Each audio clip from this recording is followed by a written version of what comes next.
Hey, if you're really serious about building a career in real estate, I mean, a real career, not just a hobby, then you need to lean in and listen to this. We're not talking about some new script or a fancy marketing trick. We are talking about the fundamental operating system that separates the top 1% from literally everyone else. So it's April. Let's just be honest with each other for a second. That big, exciting number you wrote down back in January, how's it looking?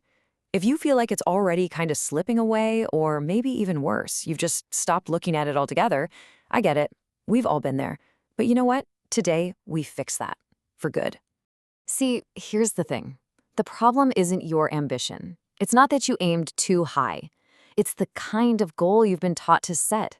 A number on a whiteboard doesn't change who you are on a Tuesday morning when you really don't feel like making those calls, right? It's just a wish. And wishes, they don't usually survive contact with reality. I want you to let that one sink in for just a second. This is the entire game. It's never been about aiming higher. It's about building a stronger foundation to stand on. Your results are just a lagging indicator of your identity.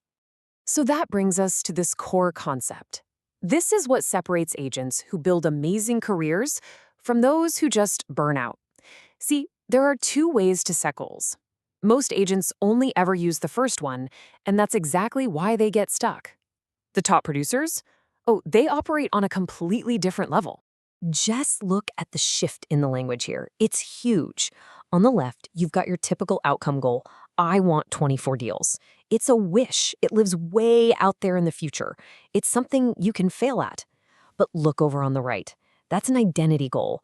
I am the agent who has 2 real estate conversations every single day. Do you feel the difference?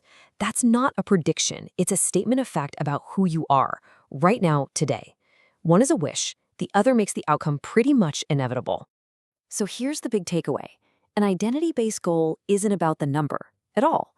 It's about describing the person who hits that number almost by accident, without even thinking about it. Because once you become that person, the numbers simply have to follow. They end up chasing you. Okay, so this is where the theory gets real. This is where you actually do the work. We're going to take that big outcome goal of yours and we're going to forge it into an identity, a person you can start becoming literally today. And it's a simple 3-step blueprint.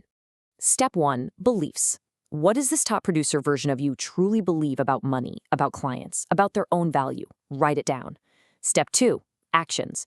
What do they actually do every single business day, no excuses? I'm not talking aspirations, I mean observable behaviors. Get brutally specific here.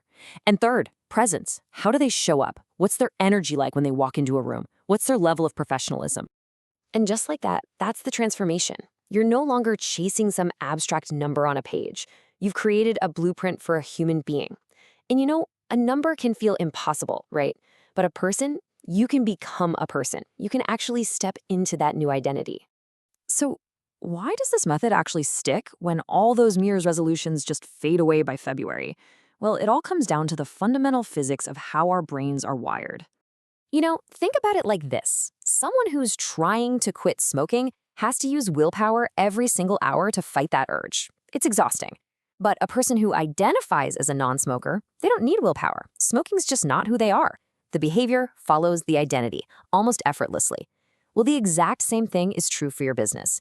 If you identify as a top professional advisor, you just start acting like one, even on the tough days. This is it. This is your only job, your only real assignment. Decide who you are becoming and then just show up as that person, quietly, relentlessly, and refuse to break character. Okay, we're not going to let this just be some interesting idea you heard. No way. This is where you make it real.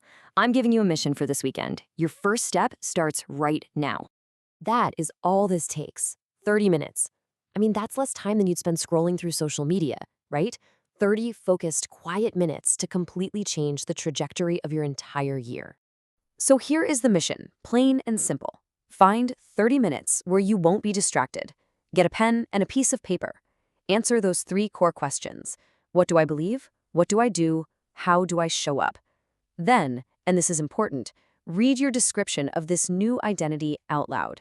Finally, pick just one new behavior from that list and commit to it starting this Monday. Just one. That's it. That's how the chain begins. So that's the real question, isn't it? It's not about what you're going to get this year. It's about who you're going to be. The choice is completely yours, and it starts this weekend. So, who will you decide to become this Monday?